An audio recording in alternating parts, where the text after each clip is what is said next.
Hi, this is Jim Lyon, the host of the All That to Say podcast.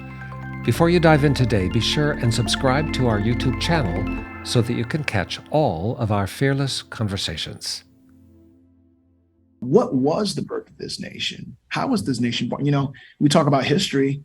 There are a few history books written by the indigenous, none that I've read. Yes, right. And very few that have reached critical mass, right? But I imagine that if the books were written by the indigenous, they could be a third film entitled The Birth of a Nation. That would be very different even than my own, but just as important. I'm one of those people where I don't think that we can make responsible decisions without dealing with the irresponsibilities of our nation's beginnings. And so this film was just one thread of that rope, of saying there'll be many people that have already had done many works around righting the wrongs of the nation.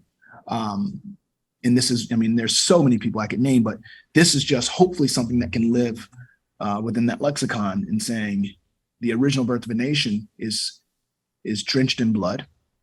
And this is my effort to retrieve it, the actual narrative, and kind of, soak it in a truth, and hope that the programming would impact everyone, because white supremacy in America is not a Black people problem.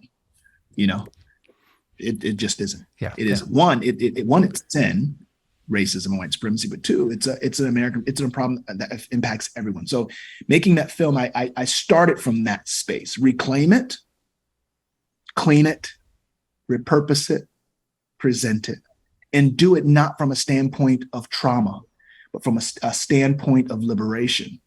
The Lord's, Jesus Christ, his mission was liberation. He liberated us. He was a revolutionary. He came and he died.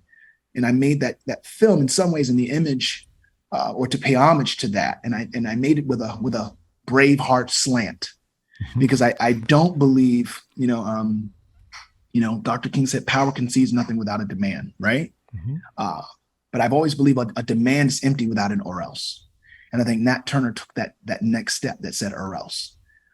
And guess who else did? The United States of America in 1776. The reality is that we have so many different examples of this. It's only controversial when it makes people, or because it makes people so uncomfortable. It causes internal conflict. It challenges cognitive dissonance, and it puts people in a crossroads. When people say I'm a Christian, I say, okay, that's great. Well, what kind of Christian are you? Are you a Christian like Nat Turner was a Christian? Are you a Christian like those who, hanged him, skinned him, and crushed his flesh into grease?